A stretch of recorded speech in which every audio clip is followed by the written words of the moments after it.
Guns N' Roses frontman Axl Rose, one of rock's greatest voices, and one of its most unpredictable forces. His talent is undeniable, but his reputation for chaos made him a magnet for enemies across the rock world. Today, we're diving into the rock legends who simply couldn't stand Axl Rose, and the wild stories behind their feuds. Number 1. Kurt Cobain and Axl Rose. The grunge versus glam war. Before their feud exploded, Axl actually admired Nirvana. But Kurt Cobain wanted nothing to do with Guns N' Roses, calling their image fake rebellion, and their behavior obnoxious drunken stupidity. When Nirvana rejected a huge touring offer with GNR and Metallica in 1992, Axl took it personally. The clash peaked at the MTV VMAs that same year. Courtney and Kurt mocked Axl backstage. Axl fired back, and Nirvana drummer Dave Grohl later joked the whole thing could have turned into a brawl in seconds. A few days later, Axl burned a Nirvana hat on stage in Toronto. Cobain sealed the feud with one sentence: "Axl Rose is a sexist, a racist, and a homophobe. You can't stand with him and stand with us." After Cobain died, GNR offered condolences, but the rivalry had already become rock history. Number 2. Metallica. A tour that became a disaster. The 1992 Guns N' Roses Metallica Stadium Tour is still remembered as one of the most disastrous tours ever attempted. When James Hetfield suffered third-degree burns from a pyrotechnic malfunction mid-show, Metallica had to stop their set early. Fans waited, expecting GNR to save the night. Instead, Axl refused to take the stage for hours, then ended the show early, blaming his voice. The stadium exploded into a riot, racking up nearly $400,000 in damage. Kirk Hammett later summed up the tour perfectly. You never knew if Axl was going to play, be on time, or if something would set him off. It drove everyone insane. Number 3. Vince Neil. The fight that almost happened. Long before Twitter beefs, Vince Neil and Axl Rose gave the world a backstage showdown that nearly turned into an actual fight. After Vince punched Izzy Stradlin at the 1989 VMAs, claiming Izzy disrespected his wife days earlier, Axl charged in screaming he was going to kill Neil. Bodyguards stopped the fight, but the feud was just beginning. Vince bragged to magazines, Axl demanded an apology, and eventually Neil publicly challenged Axl on MTV. Pick the time and the place. No backing out. Axl responded with threats of his own. Guns or knives. But the fight never happened. Still, the feud remains one of rock's most infamous, almost, battles. Number 4. Slash. A rift that split a band. The tension between Axl and Slash is legendary.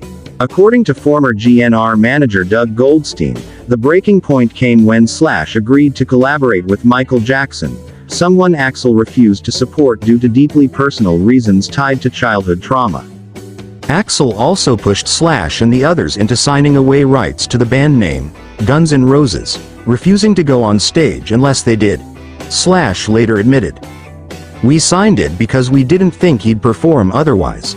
By the Hall of Fame induction in 2011, the two weren't even speaking. Axl refused to attend, saying it would be awkward and misleading. Miraculously, in 2015, they reconciled, leading to the modern semi-reunion lineup and the massively successful Not in This Lifetime tour. Number 5. Eagles of Death Metal, fired after one show.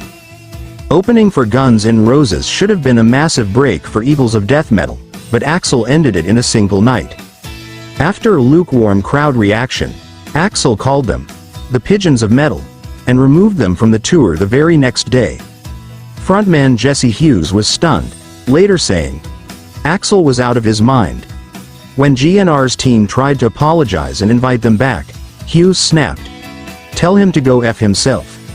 Never again." Years later, the band cheekily released a cover album titled _Pigeons of S*Metal. Number 6. Scott Weiland and Velvet Revolver. A war of words. When Velvet Revolver burst onto the scene in the early 2000s, they were marketed as the spiritual successor to classic Guns N' Roses. built from the ashes of the old band.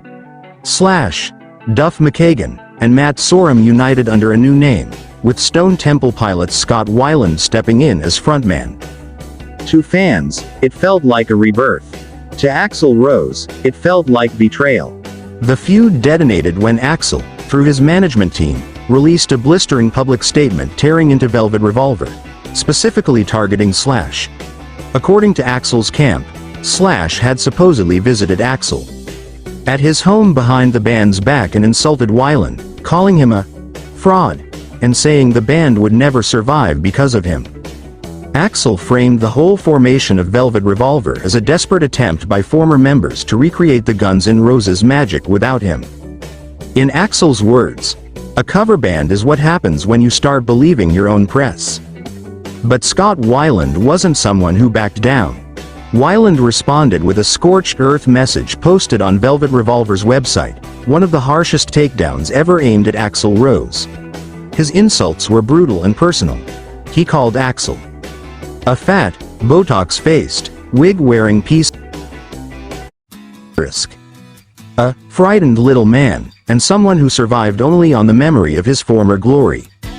He claimed Axl had an unoriginal, uncreative little mind, and that he was nothing without the band that once made him famous.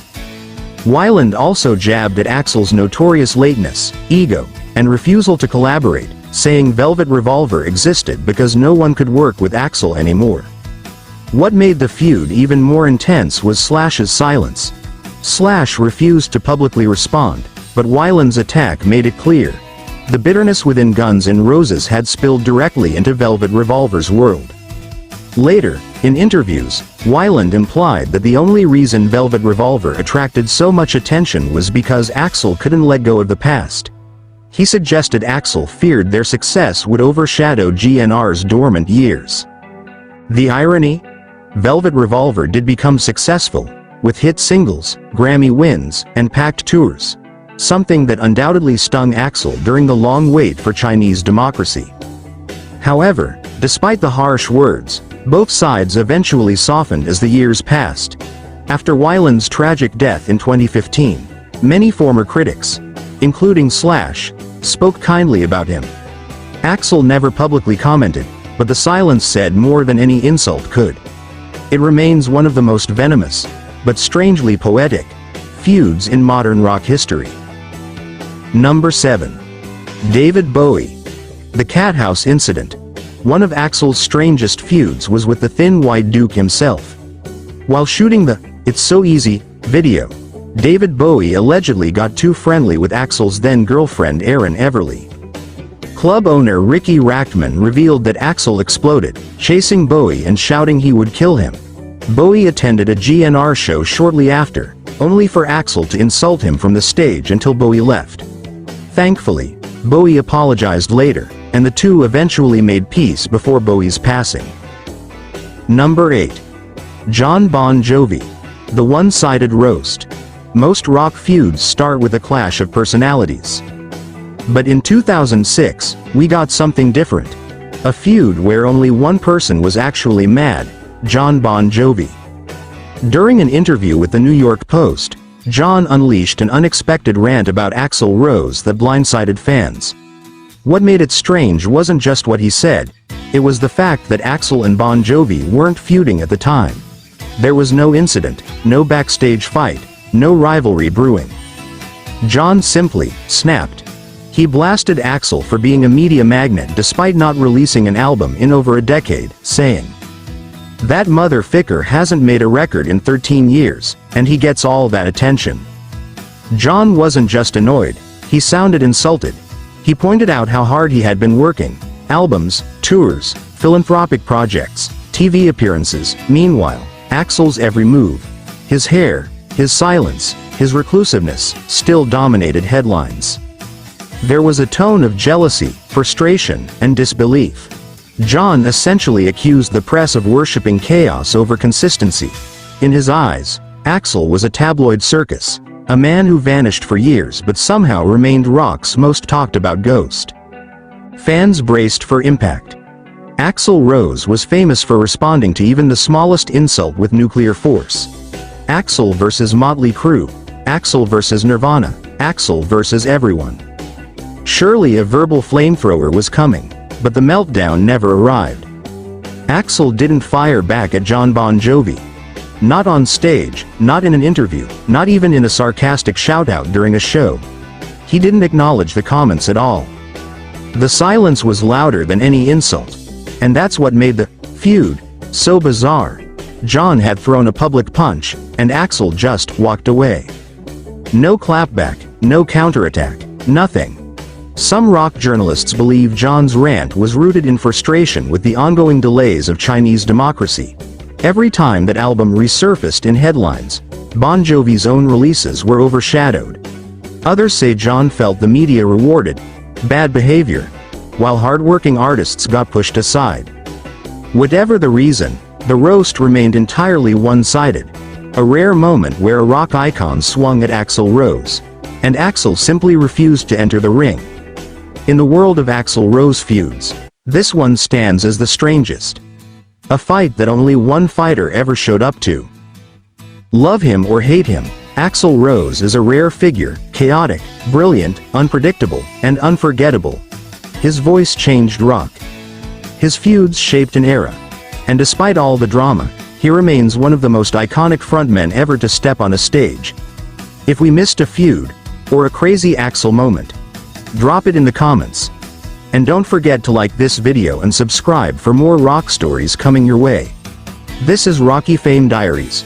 God bless.